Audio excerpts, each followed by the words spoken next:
নবীর জামানাতে মানুষ বড় বড় পাঁচটা খোদা বানিয়েছিল। মানুষ বড় বড় পাঁচটা খোদা বানিয়েছিল। নূহ নবীর জামানাতে মানুষ ভাই আমার বড় বড় পাঁচটা খোদা বানিয়েছিল।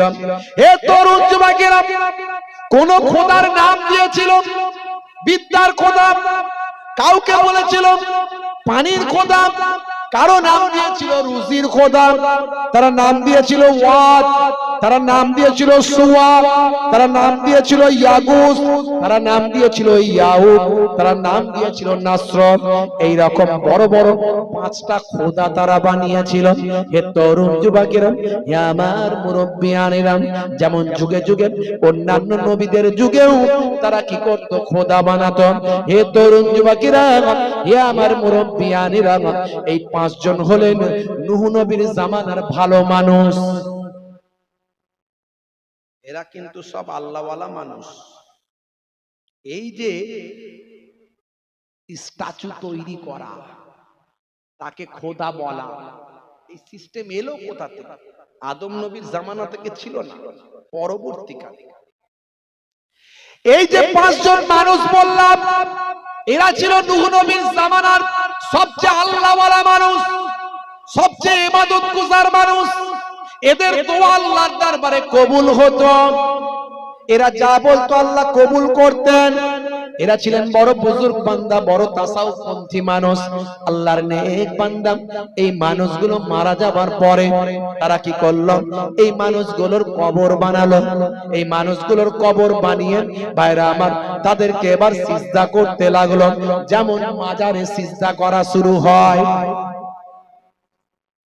মাজারে যিনি আছেন তিনি তো আল্লাহওয়ালা, তার তো কোনো দোষ নেই। কিন্তু যারা মাজার তৈরি করে এবার সেখানে, মাজার মানে জিয়ারত করার জায়গা, আল্লাহর ওলিদের দরবারে লোকে যায় জিয়ারত করে, কিন্তু তার মানে এই নয় সেখানে গিয়ে মানুষ শিরক করবে, চাইবে আল্লাহর কাছে, চাইবে কোনো বান্দার কাছে নয়। হে তরুণ যুবকেরা, এবারে কি করলো নূহ নবীর জামানার মানুষগুলো, এই বুজুর্গ মানুষগুলো, তারা স্ট্যাচু তৈরি করে ফেললো। তারা ভাই আমার স্ট্যাচু তৈরি করে, পুতুল তৈরি করে তারা এগুলোকে খোদা বলতে লাগলো। হে তরুণ যুবকেরা, হে আমার মুরব্বিয়ানেরা, হযরতে নূহ নবী বারণ করলেন, কিন্তু নূহ নবীর সঙ্গে তারা লড়াই করল, নূহ নবীর উপর অত্যাচার করল, নূহ নবীকে রক্তাক্ত করল, নূহ নবীকে পাথর দিয়ে আঘাত করে জমিনের সঙ্গে মিশিয়ে দিল। দীর্ঘদিন ধরে নূহ নবী আল্লাহর দরবারে দোয়া চাইলেন, আয় আমার আল্লাহ, এদের আমি আর হেদায়েত করতে পারি না, তুমি এবার ফয়সালা করে দাও, তুমি এবার ফয়সালা করে দাও। নূহ নবীকে ফেরেশতা জিবরাইল আলাইহিস সালাম একটা গাছের ডাল দিলেন, ডাল। সেই ডাল দিয়ে বললেন, এই ডালটা জমিনে পুঁতে দাও নূহ, এই ডালটা জমিনে পুঁতে দাও। নূহ নবী জমিনে পুঁতে দিলেন। আরো বেশ কিছুদিন গেল, জিবরাইল ফেরেশতাকে আল্লাহ পাঠিয়ে দিয়ে বলেন, যাও, আমি ফয়সালা নিয়ে নিয়েছি, আর ওদের হেদায়েত করা লাগবে না, এবার আমি আল্লাহ ওদেরকে গজব দেব, একটা বিশাল বন্যা দিয়ে ধ্বংস করে দেব।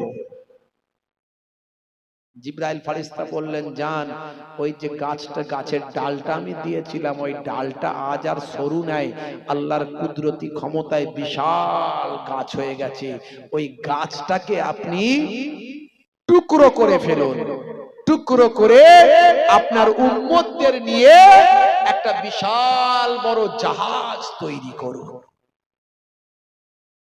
আল্লাহ পানি দেবেন। জাহাজটা লম্বাই ছিল 1200 হাত। লম্বাই কত হাত? 1200 হাত। চওড়াই ছিল 600 হাত। চওড়াই 600 হাত আর উচ্চতায় 30 হাত। হে তরুণ যুবকেরা, 3 তলা জাহাজ। জাহাজটা হলো 3 তলা। হে তরুণ যুবকেরা, হে আমার বন্ধুরা, হে আমার মুরব্বিয়ানেরা, শুনে রেখে দিন বাবা, জেনে রেখে দেন মুসলমান, নিচের তলায় ভাইরা আমার মানুষ থাকবে, তার উপরে ভাই আমার পশুরা থাকবে, চতুষ্পদ জন্তুরা থাকবে, তার উপরে থাকবে ভাই আমার ওই সমস্ত ভাই আমার ছোট ছোট পাখি, ছোট ছোট পাখিরা থাকবে, ভাই আমার পাখিদের প্রজাতিগুলো থাকবে। আমার আল্লাহ বললেন, হে নবী নূহ, তুমি তোমার ওই সমস্ত জীবজন্তু তুমি তোমার উম্মতদের নিয়ে এই জাহাজে তুলে নেবেন। তবে জাহাজ তৈরি হতে অনেক দিন সময় লাগলো। জাহাজ তৈরি করার পরে বহুদিন পরে রইল। আমার আল্লাহ পানি যখন দেবেন তবেই তো জাহাজ চলবে, বন্যা হবে। এ তরুণ যুবকেরা, মানুষজন নূহ নবীকে কটূক্তি করলো, নূহ নবীর মাথাটা নষ্ট হয়েছে। বলুন না নাউজুবিল্লাহ। ঝড় নাই, পানি নাই, তুফান নাই, কটকটের রোদ, আর নূহ নবীর দেখো কাজ, দেখো নৌকা তৈরি করেছে, যেটুকু ছিল সেটুকুও গেছে। পরিহাস করছে, বারেক আমরা ওই নূহের কথা শুনিনি, তার ঠাট্টা বিদ্রুপ করছে। আল্লাহ পানি বন্যা দিতে অপেক্ষা করছে। জালেমরা কি করলো, এতটাই জালেম যে নূহ নবীর নৌকাটা ভাই আমার বিশাল বড় জাহাজ, ওই জাহাজে গিয়ে রাতের বেলা তারা কি করত, লুকিয়ে লুকিয়ে পায়খানা করত। বুঝতে পারছেন? পায়খানা, এত পায়খানা করতো রাতের বেলা গিয়ে যে আস্তে আস্তে নৌকা সব ভর্তি হতে শুরু হয়ে গেল, মানে এত পায়খানা। আল্লাহ এখনো বন্যা দেননি, নৌকা কিন্তু রেডি। হে তরুণ যুবকেরা, হযরত নূহ নবী আল্লাহর দরবারে বলে, আল্লাহ তুমি এখনো তো বন্যা দাওনি, নৌকা তৈরি করতে বলেছো, কিন্তু ওই জালেমেরা, নিষ্ঠুরেরা আমাকে তো পাগল বলে। শুধু তাই নয়, তারা এত বড় জালেম, আমার তৈরি করা নৌকায় গিয়ে তারা পায়খানা করে দেয়। হে তরুণ যুবকেরা, হে আমার মুরব্বিয়ানেরা, আল্লাহ বললেন, হে নবী নূহ, একটু অপেক্ষা করো আর তুমি দেখতে থাকো, ধৈর্য ধারণ করো, আমি আল্লাহ তোমার জয় দেব। আল্লাহর পথে থাকলে জয় আসে না, আসে না? জোরে বলেন, আসে। আল্লাহর পথে ধরে থাকতে হবে। বিতর্কের মধ্যে, দ্বন্দ্বের মধ্যে, ঝগড়ার মধ্যে যাবেন না। সবর করুন, ধৈর্য ধারণ করুন। আধহাত জায়গা নিয়ে দ্বন্দ্ব ছেড়ে দেয়। তার জন্য মারপিট করবেন, কেস হবে, লড়াই হবে, দুবার বোঝালেন, তিনবার বোঝালেন, বুঝলো না, নিয়ে নে। তবু আমি অন্যায়ের পথে যাব না, আমার আল্লাহর দরবারে জমা দিয়ে দিলাম, যা সবার করলাম। জবানকে পবিত্র রাখুন, পেটকে পবিত্র রাখুন। দুনিয়াতেও আল্লাহ কামিয়াবি দেবেন, আখিরাতেও কামিয়াবি দেবেন। এটা আমার পরীক্ষিত, একেবারে এটা পরীক্ষিত। আমি চ্যালেঞ্জ করে বলে দিয়ে যাই, আমার আল্লাহ কোরআন মাজিদের ভিতরে বলেছেন, হে দুনিয়ার মানুষ শুনে রেখে দাও, জেনে রেখে দাও বাবা, দুনিয়ার মানুষ, আমি তোমাদেরকে মাঝে মাঝে ক্ষুধা দিয়ে, তোমাদের জান মালের ক্ষতি দিয়ে আমি আল্লাহ তোমাদের পরীক্ষা নিই। এই পরীক্ষায় আমি দেখতে চাই কে উত্তীর্ণ হয়। তাদের জন্য সুসংবাদ, তাদের জন্য খুশখবরি, তাদের জন্য সুসংবাদ যারা সবর করে, ধৈর্য ধারণ করে। ইন্নাল্লাহা মাআস সাবিরিন, ধৈর্যশীল বান্দাদের সঙ্গে আল্লাহ আছে। জোরে হবে না? বন্ধুরা আমার, তরুণ যুবকেরা, হযরত নূহ নবীকে আল্লাহ বললেন, অপেক্ষা করো। হে তরুণ যুবকেরা, হে আমার বন্ধুরা, হযরত নূহ নবী মাঝে মাঝে অপেক্ষা করেন, আর দেখে যান আমার নৌকার কি অবস্থা। দেখে জালেমরা এত পায়খানা করছে, প্রতিদিন রাত্রি এসে লুকিয়ে লুকিয়ে নৌকা ভর্তি করে ফেলছে। বুঝতে পারছেন? এবারে মোড় ঘুরে গেল, চাকা ঘুরে গেল। হঠাৎ করে একজন অন্ধ ব্যক্তি, সেও ছাড়ে না, খোঁড়া ব্যক্তি, সেও পায়খানা করতে ছাড়ে না। এত জালেম তারা। যারা কানা খোঁড়া হয় তাদের আল্লাহ গোনা মাফি দেয়, আবার কিছু কিছু কানা খোরা আছে, লোকে বলে না কানা খোরা এক গুণ বাড়া, সে আরো বিপদ। ও বেটা কানা, সেও পায়খানা করতে গেছে, বুঝতে পারছি, হঠাৎ করে পায়খানা করতে গিয়ে নিজেই পায়খানায় পড়ে গেছে, গুপ করে পড়ে গেছে, নিজেই পায়খানার ভিতরে পড়ে গেছে। কোন রকমের সাঁতরে সুতরে হাতরে হুতরে কোন রকমে উঠেছে। যেই নৌকা থেকে উঠেছে দেখছে কানার চোখ আর কানা নাই, কানা ভালো হয়ে গেছে দেখতে পাচ্ছে। জোরে হবে না, জোরে হবে না। যখন দেখতে পাচ্ছে চিৎকার করছে, আমার তো চোখ ভালো হয়ে গেছে। নূহ নবীর ওই নৌকার গুয়েতে পড়ে গিয়ে এইবারে আওয়াজ ছড়িয়ে যাচ্ছে, আর এক কানা এসেছে, বলে তাহলে আমার যদি কিছু হয়। ও আর পায়খানা ফিরতে আসেনি, সোজা এসে ঝাম মেরেছে ওই গুয়ের ভিতরে, পায়খানার ভিতরে সাঁতার টাতার কেটে ও যখন উঠেছে দেখছে আমিও দেখতে পাচ্ছি। ও বলছে আমারও চোখ ভালো। হে তরুণ যুবকেরা, এইভাবে যে পায়খানায় কানা খোরা পড়ে যায়, কানার পরে খোরাও আসে, কানা খোরা যে পরে সে ভালো হয়ে যায়। আল্লাহ চাকাটা ঘুরিয়ে দিয়েছে, এবার আর মানুষ পায়খানা ফিরতে আসে না। নূহ নবীর কুয়া ওই নৌকায় আসে, পায়খানায় ঝাঁপ দিয়ে তার রোগ মুক্তি করতে আসে। এইভাবে হে তরুণ যুবকেরা, শুধু তাই নয়, শুধু এবার ডুবুক দিয়ে রোগ ভালো করে না, যে যা অসুখ বিসুখ নিয়ে আসে তার সব ভালো হয়ে যায়। এবারে কি করলাম, নূহ নবীর নৌকা থেকে শুধু ঝাঁপ দেয় না, এবার সেখান থেকে গু তুলে তুলে নিয়ে বাড়ি যায়। আল্লাহ বলছে দাঁড়া, বড্ড বার বেড়েছিস, তোদের এইভাবেই সাইজ করবে। শুধু এবারে নৌকাতে এসে ঝাঁপ দিচ্ছে না, এবারে পায়খানা তুলে তুলে ঘরে নিয়ে যাচ্ছে, বরকত হবে। নূহ নবীর নৌকা থেকে পায়খানা তুললেও বরকত। দেখছেন এমন অবস্থা হলো, নূহ নবীর নৌকা এবার পায়খানা কমতে কমতে, পায়খানা কমতে কমতে নূহ নবীর নৌকাতে আর পায়খানা নাই। এবারে কেউ আর পায়খানা করতে আসে না, শুধু পায়খানা তুলতে আসে, তুলে বাড়িতে নিয়ে যায়, গায়ে মুখে মাখে। আল্লাহ বুঝিয়ে দিচ্ছেন, হেরে জালেম, তোরা আমার নবীর উপর এত জুলুম করেছিস, তোদেরকে তোদের পায়খানা আমি মাখাবো। হে তরুণ যুবকেরা, আল্লাহর কায়দা মানুষ বুঝতে পারে না। আমার আল্লাহ কোরআন মাজিদে তাই বলে দিয়েছেন, ওয়ামা কারু ওয়ামা করাল্লাহ ওয়াল্লাহু খায়রুল মাকিরিন। ওয়ামা কারু ওয়ামা করাল্লাহ ওয়াল্লাহু খায়রুল মাকিরিন। তোমরা যে কৌশল করো, আমার আল্লাহ হলে তোমাদের থেকে বড় কৌশলকারী। জোরে বলেন সুবহানাল্লাহ। এই জন্য তো বলি বাবা, সবর করো না, আল্লাহর উপর ধৈর্য ধারণ করে বসে থাকো, দোয়া চাও আল্লাহর কাছে, নামাজে গিয়ে চাও, দেখবে তোমার সমস্যা আল্লাহ কোনটা দিয়ে সমাধান করবে, নূহ নবীর নৌকার মতো হয়ে যাবে। যে তোমাকে তোমার ইজ্জত নিয়ে লড়াই করেছে, যে তোমাকে অপমানিত করেছে, সেই তোমার কদমে এসে বসে থাকবে ইনশাআল্লাহ।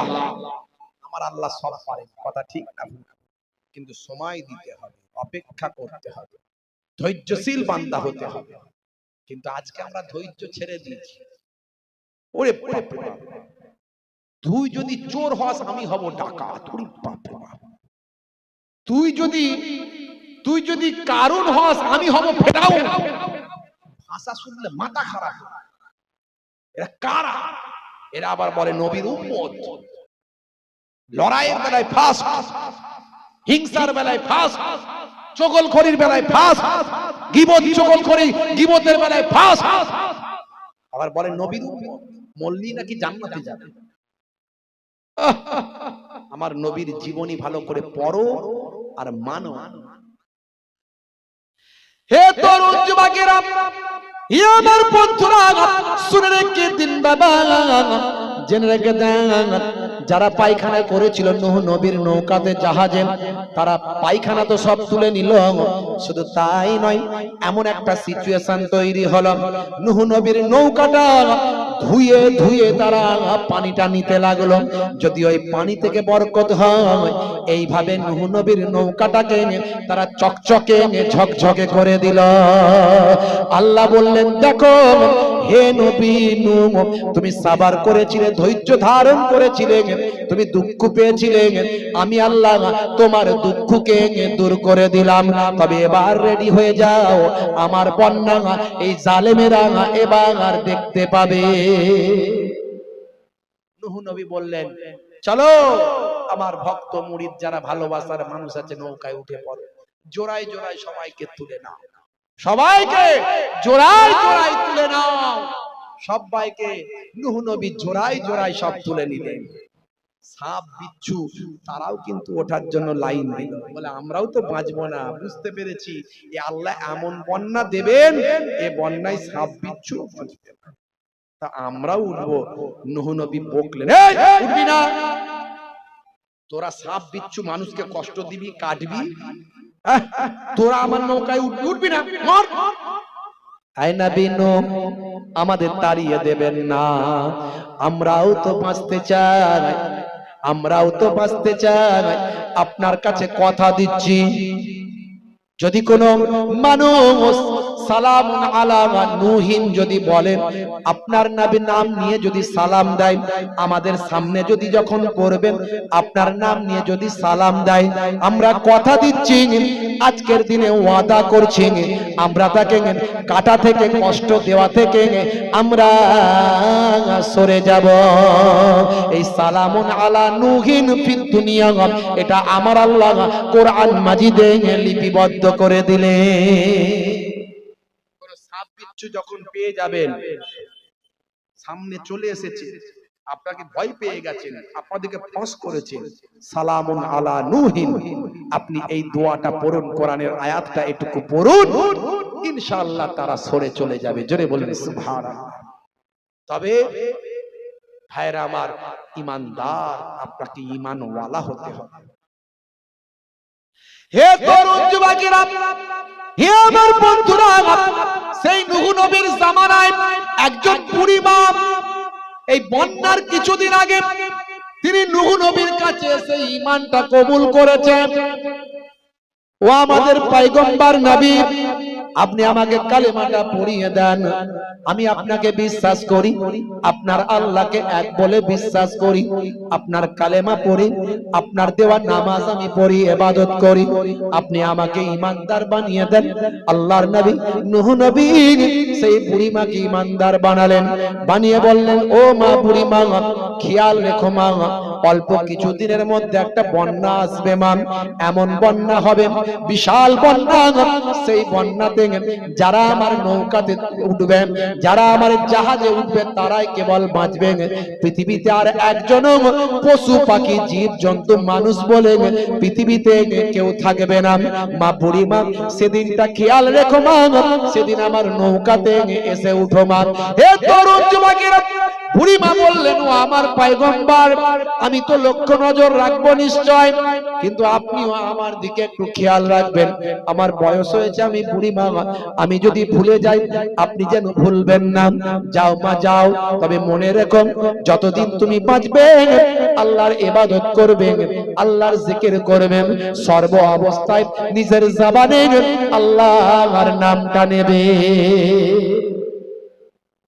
আল্লাহকে ভুলে যাবে না। হযরতে আবু রাজিমকে আল্লাহর নবী সাহাবীকে আল্লাহর নবী বলছেন, বাবা আবু রাজিম, তোমাকে দুটো নাসিহাত করি, এই দুটো নাসিহাত যদি মনে রাখতে পারো, ফির দুনিয়া ওয়াল আখিরা, আল্লাহ তোমার দুনিয়াতেও ভালো করবেন, আখিরাতেও ভালো করবেন। জোরে হবে না? আর জোরে হবে না? কি কি হুজুর, কি নাসিহাত করছেন? যখন তুমি কোন কোরআন হাদিসের মাহফিল পাবে, তখন তুমি সেই জায়গায় উপস্থিত হওয়া তোমার জন্য লাজেম, জরুরি মনে করে নেবে। এটা হলো এক নাম্বার। দুই নাম্বার হলো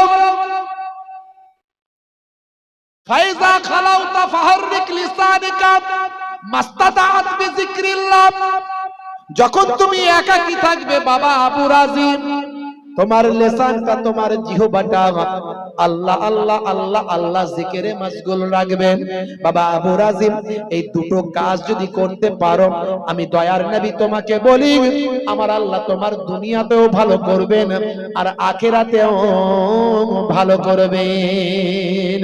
অর্থাৎ হে মুসলমান, হে যুবকেরা, যখন তুমি একাকী থাকবে, রাস্তাঘাটে থাকবে, কারবারে থাকবে, যখন তুমি একাকী থাকবে, তখন তোমার লিসানটা, জিহ্বাটা আল্লাহর জিকিরে মশগুল রাখবে।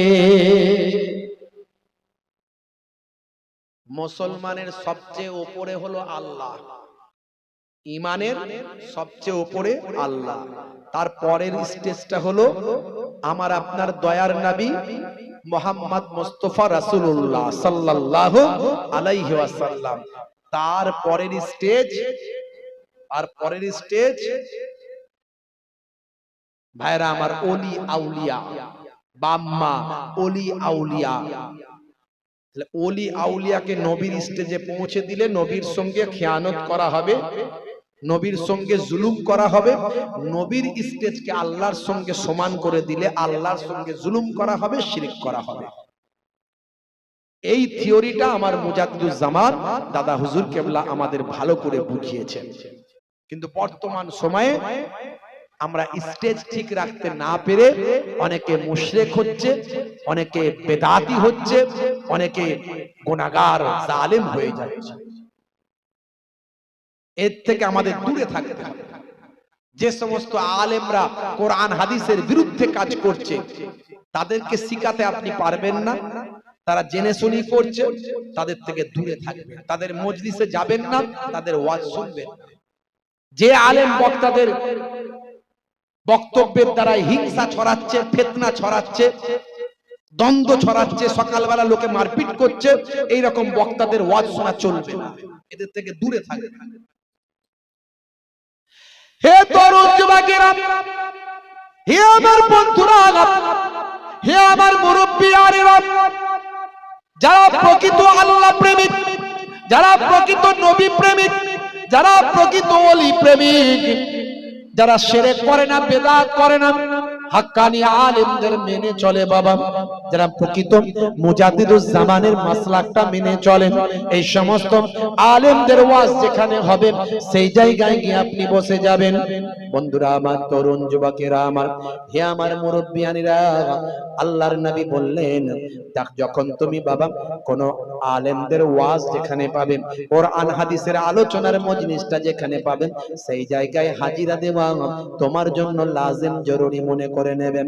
আর তুমি একাকী থাকলে তোমার লিসানটা, জিহ্বাটা আল্লাহর জিকিরে তুমি মশগুল করে রাখবে।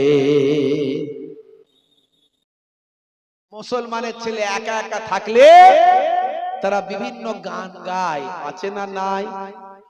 এখনো মাঝে মাঝে ফোন, আমাদের ফোনেতে ফোন করে, কল ব্যাক করি, গান শোনায়। আর বিরাট বড় জলসা কমিটির মেম্বার। আমি মাঝে মাঝে বলি, তুমি এত বড় জলসা কমিটির মেম্বার হয়ে তোমাকে ফোন করলে গান শুনতে হচ্ছে, তার মানে তুমি এখনো আল্লাহর পথে আসতে পারোনি, তোমার ঈমান এখনো পরিপক্ক হয়নি। ফিরে এসো আল্লাহর পথে। কদিন বাঁচবে দুনিয়াতে? আজ বেঁচে আছো, কাল শেষ। জলসা দিলেই হবে না, শুধু নিজেকে মানতে হবে, যে বলছে তাকেও মানতে হবে, যে শুনছে তাকেও মানতে হবে। এই ফ্যাশন করে ফেললে তো হবে না বাপ। হে তরুণ যুবকেরা, যখন তুমি একাকী থাকবে, তুমি তোমার জবানটা আল্লাহ আল্লাহ ইবাদতে কাজে লাগাও। যদি ওইভাবে আল্লাহকে ডাকতে না পারো, আল্লাহর কত হামদ আছে, সে হামদগুলো তুমি তোমার জবানে গাও। দুনিয়া সুন্দর, মানুষ সুন্দর, আসমান সুন্দর, জামিন সুন্দর, সুন্দরে সুন্দরে পাল্লা, জানি না কত সুন্দর তুমি আল্লাহ, জানি না কত সুন্দর তুমি আল্লাহ, জানি না কত সুন্দর তুমি আল্লাহ, জানি না কত সুন্দর তুমি আল্লাহ। বলুন না, আল্লাহর প্রশংসা মূলক হামদ গাও, নবীর নাম তুমি গাও, নবীর প্রশংসায় নাচ গাও, কত সুন্দর সুন্দর নাচ, নবীর প্রশংসামূলক কবিতা তোমার জানটা ঠান্ডা করবে, নেকি হবে, সব হবে, তোমার কাল তোমার আত্মা পরিশুদ্ধ হবে, শান্তি পাবে। আহারে কত সুন্দর। নাই কিরাও জিয়াদা চাঁদ তারো अपनी रंगत पर, নাই किराओ जियादा चाँद तारो अपनी रंगत पर, मेरा आका को देखोगे चमक ना भूल जाओगे, मेरा आका को देखोगे चमक ना भूल जाओगे। जोरे হবে না। अगर तुम गौर से मेरे नबी का नात सुन लोगे, अगर तुम गौर से मेरे नबी का नात सुन लोगे, मेरा दावा है तुम गाना बजाना भूल जाओगे। जोरे হবে না। তুমি নবীর নাচটা মন দিয়ে শোনো, গান বাজাতেই ভুলে যাবে।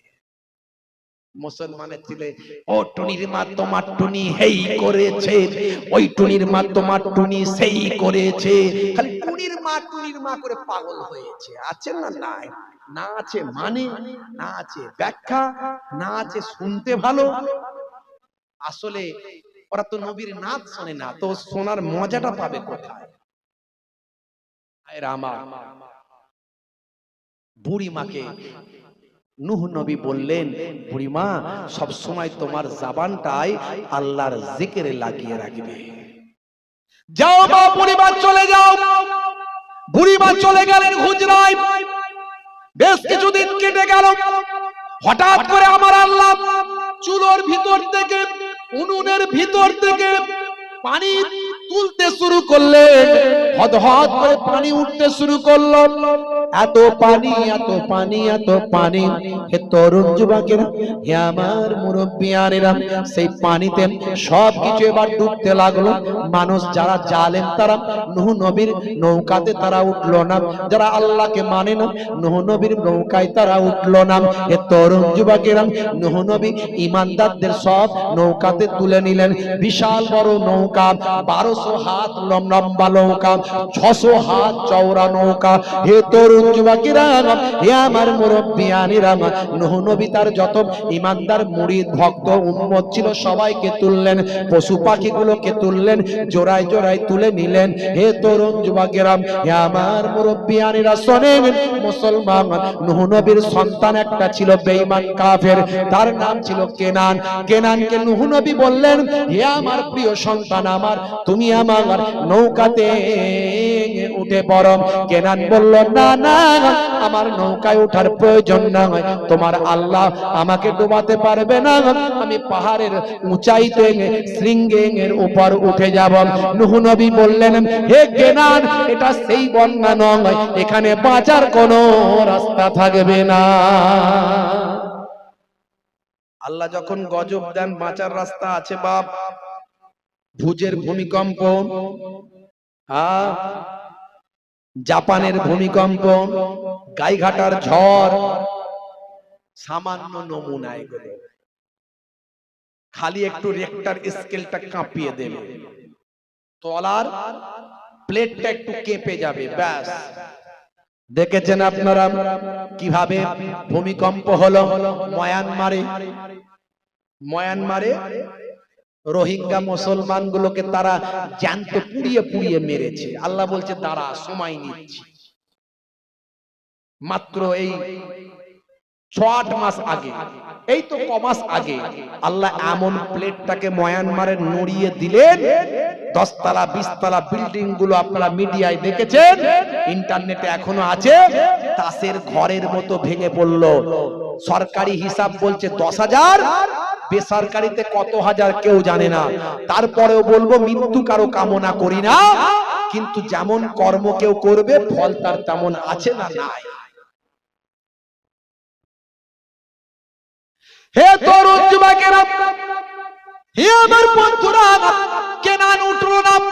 আমার আল্লাহ বলেন, এই নূহ, যদি তুমি আর একবার তাকে তোমার ছেলে বলে সম্বোধন করো, শুনে রাখো, সে তোমার খাতা থেকে বাদ, ইমানের খাতা থেকে বাদ, সে বেঈমান, সে আল্লাহকে মানে না, তোমাকে মানে না। যদি তুমি আর একবার সুপারিশ করো, তোমার নামটাও কেটে বাদ দিয়ে দেব। হে তরুণ যুবকেরা, হে আমার মুরব্বিয়ানেরা, সেই বড় তুফান হয়ে গেল, বড় তুফানে সব ধ্বংস হয়ে গেল। যারা কেবল নূহ নবীর নৌকায় উঠেছিল, তারাই কেবল বাঁচল। হে যুবকেরা, সব ফিনিশ হয়ে গেল, ধ্বংস হয়ে গেল। যদি পাহাড়ে এসে নৌকাটা ঠেকলো বাবা, হে তরুণ যুবকেরা, আবার নতুন করে নৌকায় যারা ছিল পৃথিবী শুরু হলো। এরই জন্য নূহ নবীকে দ্বিতীয় আদম বলা হয়, সানি আদম বলা হয়, দ্বিতীয় আদম, দ্বিতীয় পিতা বলা হয়। হে তরুণ যুবকেরা, নূহ নবীর এবার ওই বুড়ি মার কথা মনে পড়ল। বুড়ি মাকে তো তোলা হয়নি।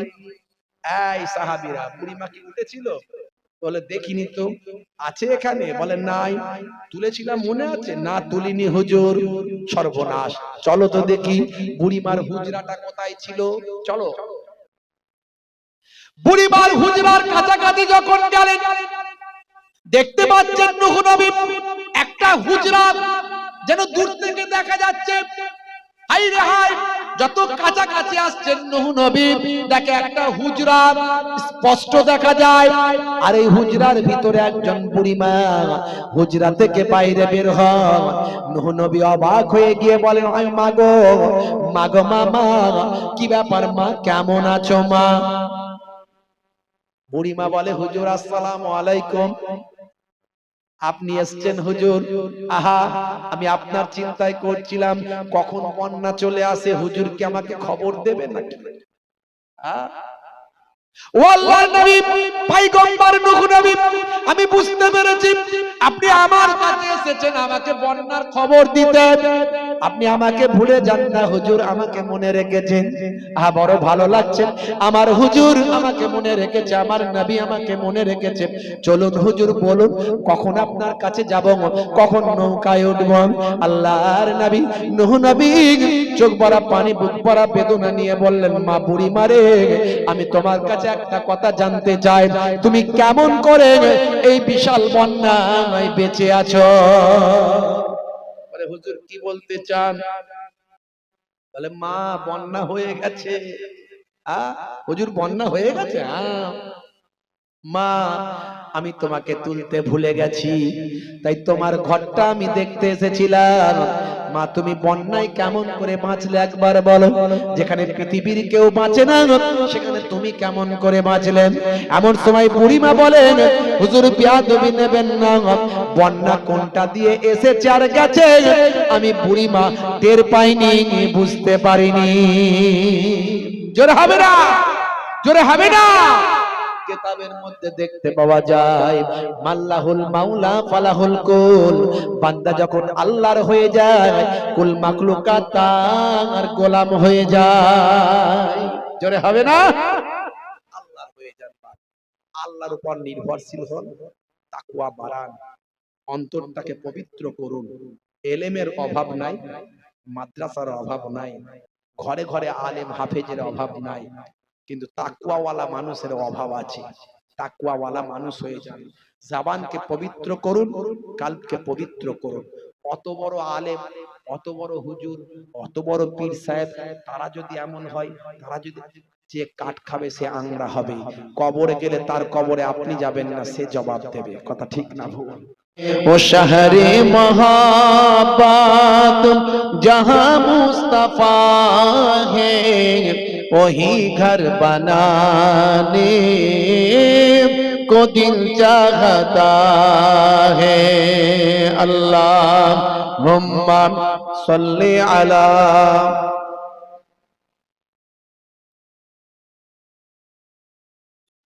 व अला आलि।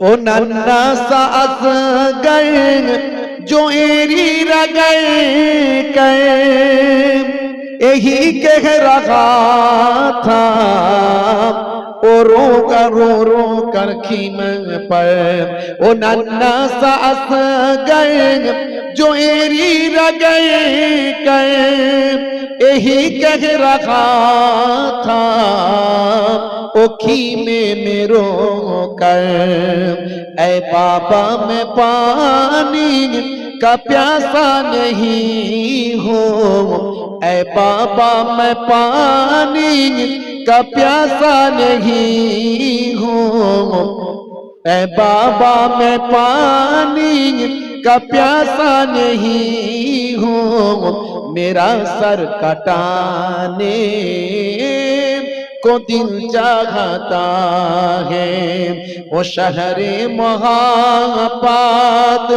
जहाँ मुस्तफा है वही घर बनाने को दिल चाहता है वो सोने से कंकर वो चांदी सी मीठी नजर में लगाने को दिल चाहता है अल्लाहुम्मा सल्ली अला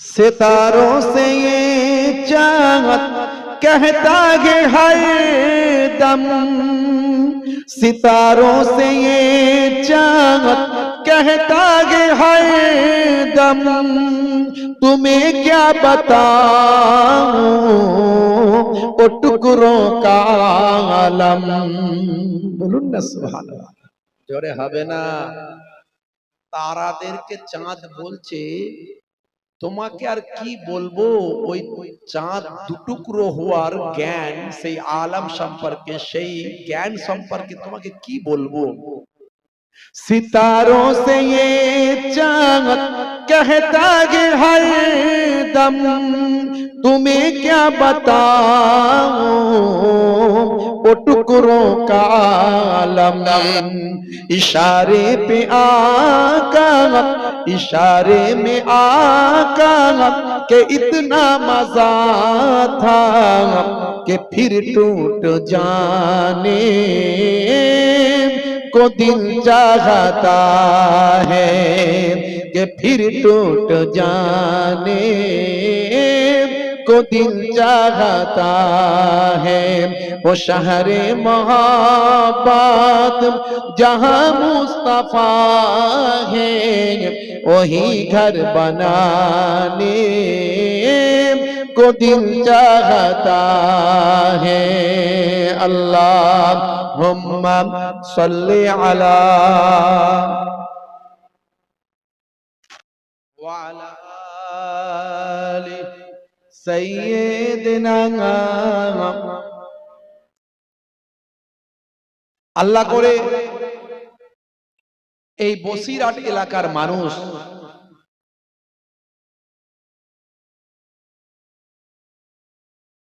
ঘরে ঘরে আলেম হাফেজ মাওলানা মুফতি এলেমের অভাব নাই গ্রামে গ্রামে মাদ্রাসা কথা ঠিক না ভুল বলেন এই পাশে একটা পাইকপাড়া মাদ্রাসা আল্লাহ করে আমি গত বছর না তার আগের বছর এসেছিলাম ওখানে জলসায় যোগ্য যোগ্য সব আলেম আমার পরে মনে হয় ওই মাদ্রাসার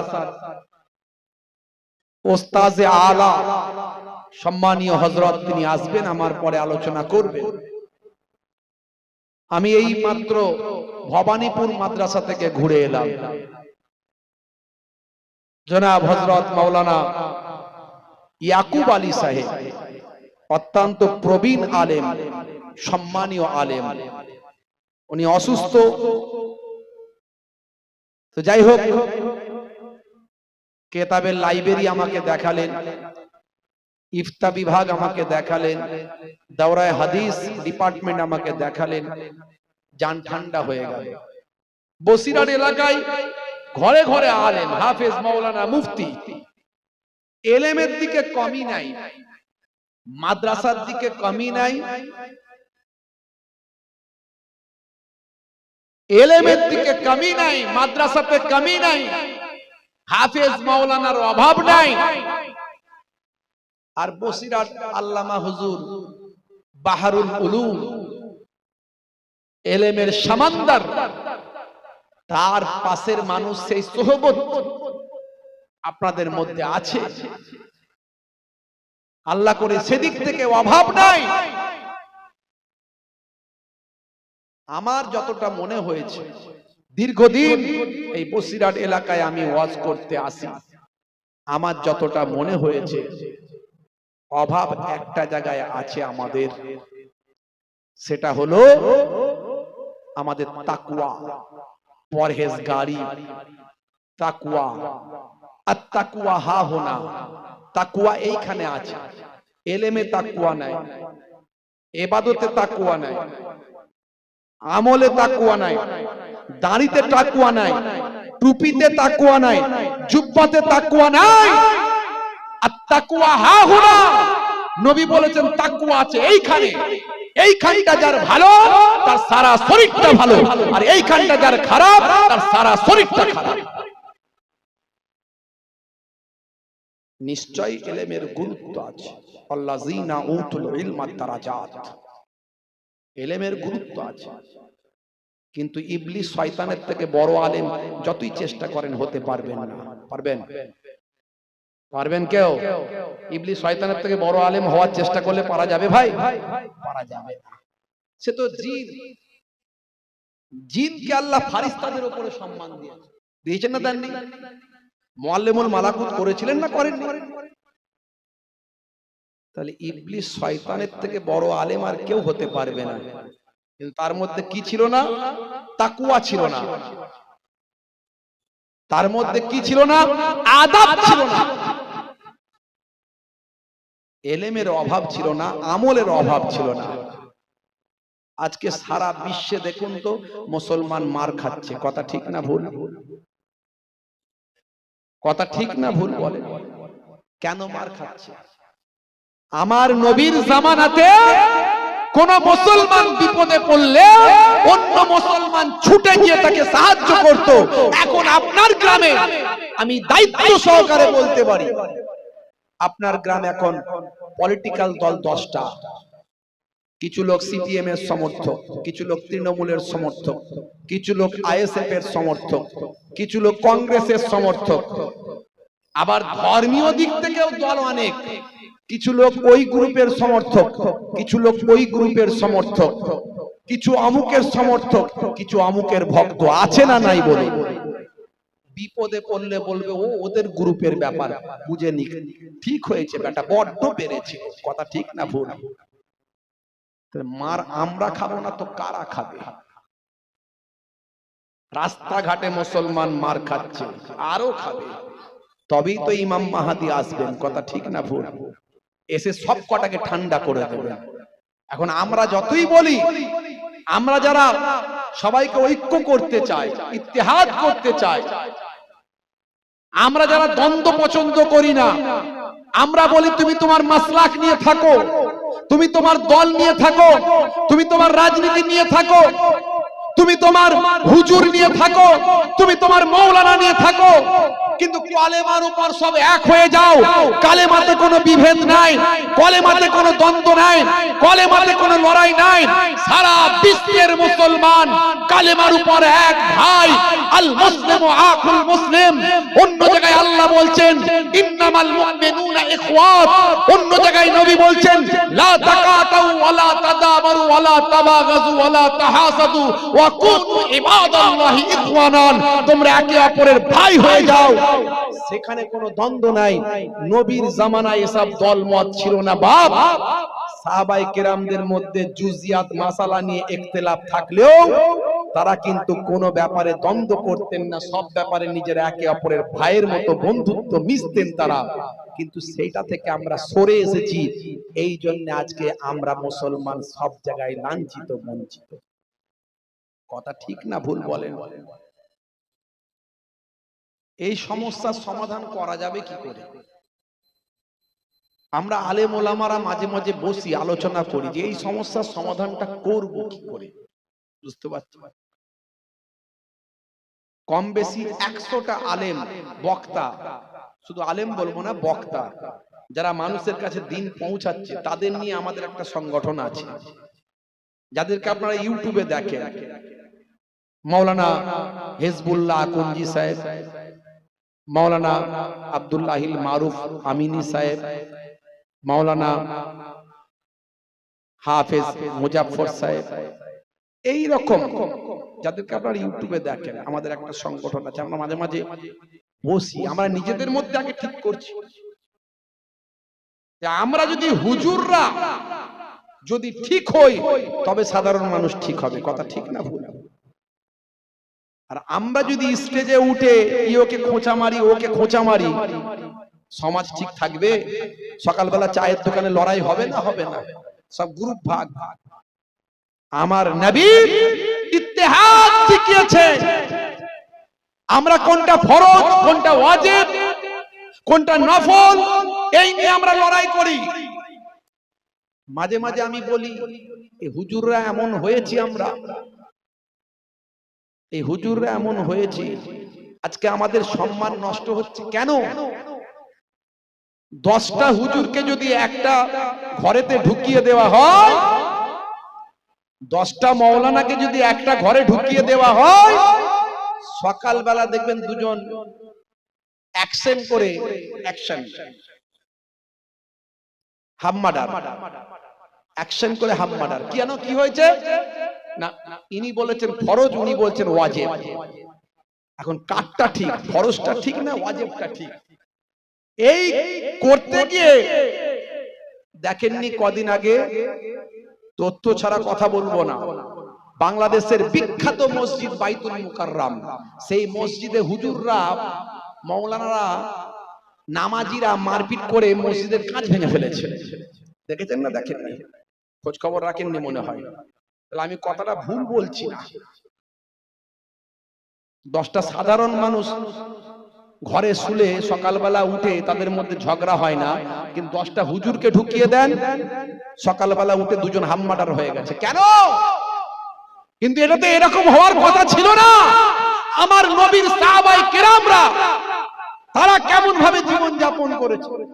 তারা এক কাছে যখন থাকতেন, রাত্রিরে আল্লাহর ভয়ে জারে জার হয়ে তাহাজ্জুদের নামাজ পড়ে কাঁদতেন, চোখ দিয়ে ঝরঝর করে পানি গড়িয়ে যেত।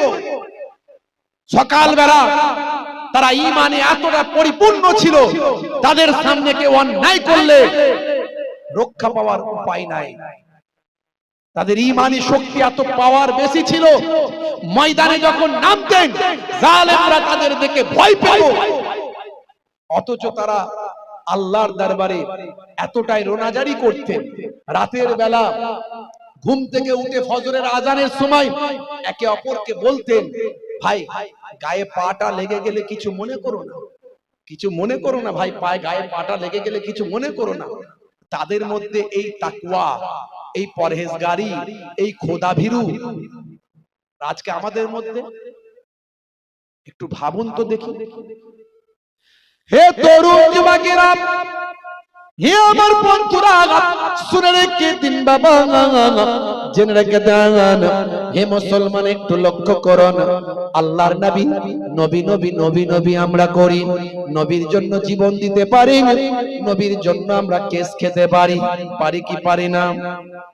এই ইউপি উত্তর প্রদেশে আল্লাহর নবীর নিয়ে তারা ব্যানার করেছিল, ফেস্টন করেছিল, পোস্টার বানিয়েছিল। ইউপি উত্তর প্রদেশ, জায়গার নাম হলো কানপুর।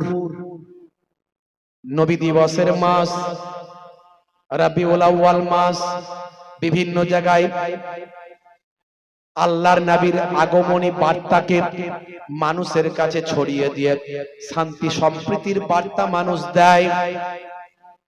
আল্লাহর নবীর বাণীগুলোকে তারা লিখে মানুষকে দেখায়, দেখো নবী কি বার্তা দিয়েছেন।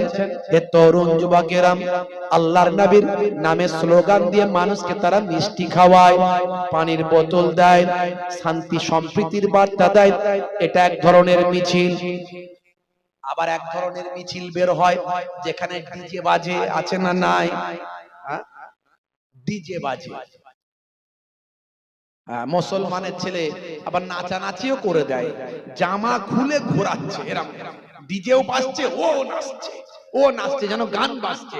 আর কিসের মিছিল? বলে মিলাদুন নবীর জুলুস বেরিয়েছে।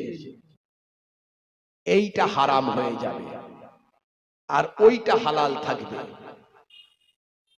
ওইটা হালাল, যার দ্বারা ইসলামের খেদমত হচ্ছে, সেটা যদি বেদাত হয়, ইসলামের উপকার যদি হয় তার দ্বারাই, কোরআন হাদিসের বিরুদ্ধে যদি না যায়, সেটা হলো বেদাতে হাসানা, নেকি জনিত বেদাত। ওই বেদাতটা করলে গুনাহ নাই, উপকার আছে।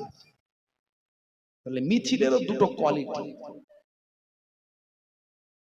যেটা ইসলাম বিরুদ্ধ, কোরআন বিরুদ্ধ, হাদিস বিরুদ্ধ। এখন সব গজল বেরিয়েছে, দেখবেন সে মিউজিক দিচ্ছে, মিউজিক দিচ্ছে না, তাই আমাকে মাঝে মাঝে এই গজল শিল্পীরা ফোন করে, হুজুর আপনারা একটু লক্ষ্য নজর দেন, এই গজল, এই নাচ কত ভালো জিনিস। ওয়ান উবাই বিন কাব قال رسول الله صلى الله عليه وسلم إن من الشعر حكمة। আল্লাহর নবী বলছেন, উবাই বিন কাব থেকে বর্ণিত, দয়ার নবী বলছেন অধিকাংশ কবিতা হলো হিকমা। জোরে বলুন সুবহানাল্লাহ। জোরে হবে না? তাহলে কবিতা মর্যাদা নবী পাকের কাছে ছিল না? ছিল না।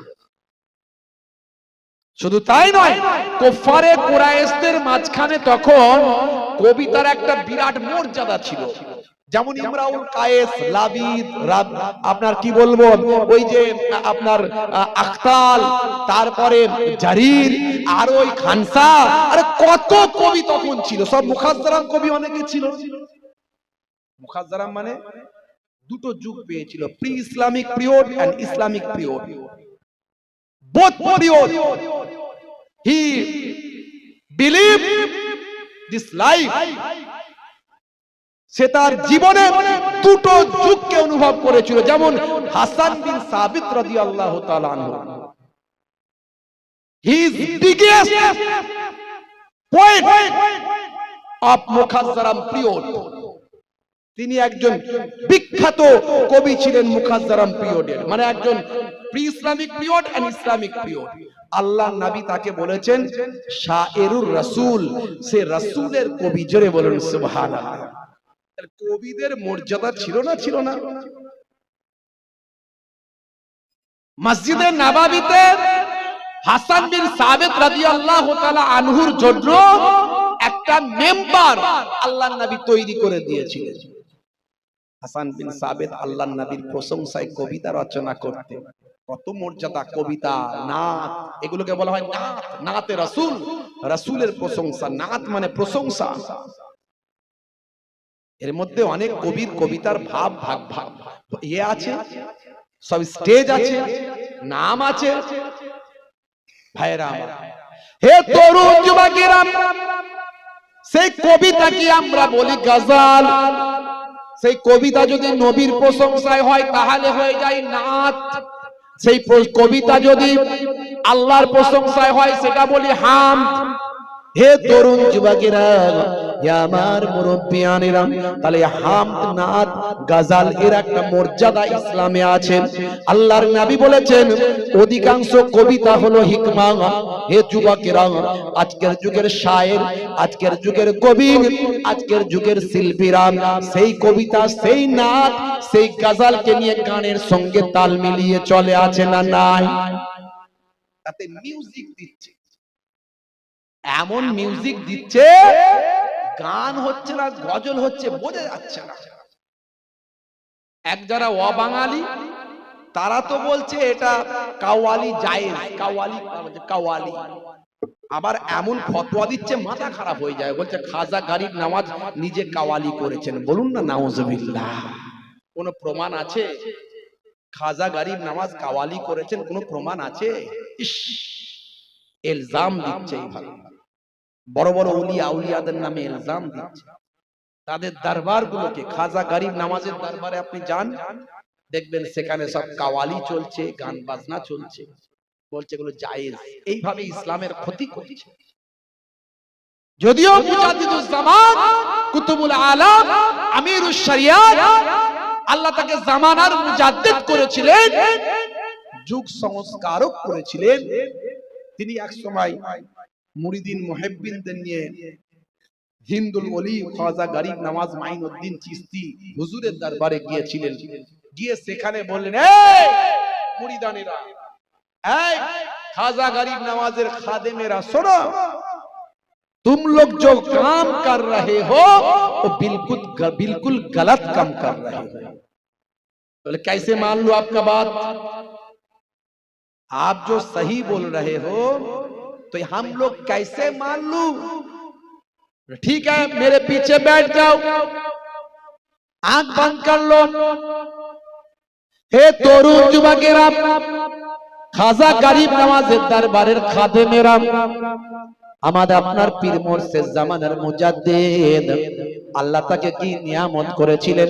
হযরতে পীর আবু বকর সিদ্দিক রাহমাতুল্লাহ আলাইহি হুজুরের পিছে পিছে, হুজুরের পেছনে সমস্ত খাদেমেরা বসে গেলেন। হুজুর বললেন, আঁখ বন্ধ কর লো, তোমরা তোমাদের চোখগুলোকে বন্ধ করে নাও। কিছু সময় মুরাকাবার মধ্যে থাকলেন, ফের বললেন, আঁখ খোল দো, তোমরা তোমাদের আঁখগুলো চোখগুলো খুলে ফেলো। এবার বলো কি কি দেখলে তোমরা, এবার তোমরা বলো। হে তরুণ যুবকেরা, হে আমার বন্ধুরা, এক যুগে খাদেমেরা বলেছিল, आप जो कह रहे हो बिल्कुल सच कह रहे हो, आप जो बोल रहे हो बिल्कुल सच है। हम लोग ये देखा कि खाजा गरीब नवाज ने हम लोगों को बोला कि हिंदुस्तान में सुनो, बंगाल से आया है जो पीर साहब अबू बकर सिद्दीक है, उस जमाना का मुजद्दिद है, वो जो कह रहा है वो बिल्कुल सच कह रहा है। तुम लोग जो काम कर रहे हो बिल्कुल गलत काम कर रहे हो। एक কথা বলার পরে সেদিন থেকে তারা গান বাজনা অশ্লীলতা বন্ধ করেছিল।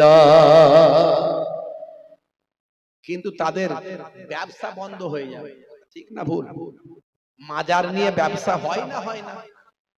জোরে বলে, মাজার নিয়ে ব্যবসা হয় না, হয় না? এটা ভালো ব্যবসা, বিনা পুঁজির ব্যবসা, বুঝতে পারছো?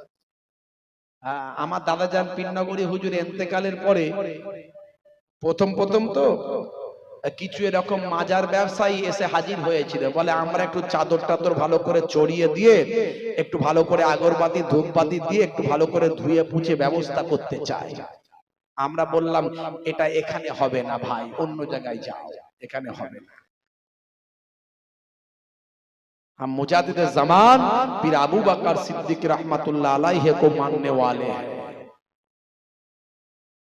मैं युशरिक बिल्लाहि फकद हर्रमल्लाहु अलैहिल जन्नह, আমার আল্লাহ বলছেন শিরক, শিরক করলে আমার আল্লাহ বলছেন যে শিরককারী যদি বিনা তওবায় মারা যায়, জান্নাত তার জন্য হারাম হয়ে যাবে।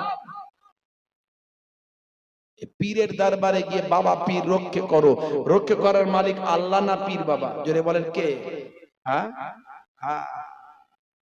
মনে রাখবেন, এই মাঝে মাঝে কিছু কিছু জায়গায় দেখা যায় মাজার, সেগুলোকে ভালো করে রং চঙে করে, আলো দিয়ে, ফুল দিয়ে, লাইট দিয়ে সাজিয়ে এমন করেছে, এগুলো থেকে আমাদের সাবধান থাকতে হবে। তবে বাবা মারপিট, দাঙ্গা হাঙ্গামা, অশান্তি করবেন না। সেও তো বলে আল্লাহ এক, আর আমরাও বলি, বলবে চাচাই চাচাই লড়াই করছে, যেটা বাংলাদেশে হচ্ছে। কথা ঠিক না ভুল? কদিন আগে নুরা পাগলা বলে একজন পীর সাহেব, বুঝতে পারছেন, তারা বলছে তিনি নাকি এক সময় ইমাম মেহেদি বলে নিজেকেও দাবি করেছিলেন, আবার নাকি নিজেকে নবী বলেও দাবি করেছিলেন। যদি তাই হয়ে থাকে তাহলে নিশ্চয়ই 100% নির্ভেজাল ভণ্ড। কথা ঠিক না ভুল? তারপরে যেটুকু খামতি আছে কোরআন হাদিসের বাইরে চলছে, তার জন্য গোনা হবে। যদি তার ঈমান থাকে, সরষে পরিমাণ ঈমান নিয়েও যদি কবরে ঢোকে, একদিন না একদিন তাকে আল্লাহ ঘুরিয়ে জান্নাতে দেবে, আযাব খাটিয়ে, জেল খাটিয়ে, শাস্তি দিয়ে জান্নাতে দেবে। সেই মানুষটার মারা যাওয়ার 14 দিন পরে লোকেরা তাকে কবর থেকে তুলে ডেড বডিটাকে তুলে মাঝ রাস্তায় জ্যান্ত জ্বালিয়ে দিয়েছে। এটা করার অধিকার কে দিল? মানুষ মারা গেলে পাপ আর পুণ্য সব বন্ধ। যা শাস্তি দেওয়ার মালিক কে দেবে? আল্লাহ। যে যা শাস্তি দেওয়ার মালিক কে দেবে? আল্লাহ। অন্যায় করলে শাস্তি দেবেন তিনি, আমাদের কারো অধিকার নাই। সে যে ভণ্ডামি করেছে তার ভণ্ডামিকে খণ্ডন করো, কোরআন হাদিস দিয়ে খণ্ডন করো। সামান্য সামান্য মাসালা নিয়ে ইখতিলাফ আছে, এগুলো নিয়ে সমাজের মাঝখানে বিতর্ক করবেন না, যদি সেগুলো মুস্তাহাব মুস্তাহসান নফলের ব্যাপার থাকে। তার দ্বারা কি হবে? ফিতনা বাড়বে। ইমাম শাফিঈ রাহমাতুল্লাহ আলাইহি চার ইমামের এক ইমাম, তিনি হানাফি এলাকায় যখন গিয়েছিলেন, হানাফি মাসলাকের তরিকায় তিনি সালাত আদায় করেছিলেন। জোরে হবে না? তার মুরিদেরা বলেছিল, হুজুর আপনি যে তরিকায় নামাজ আদায় করেন এটা তো হানাফি তরিকায় নামাজ আদায় করেন। বললেন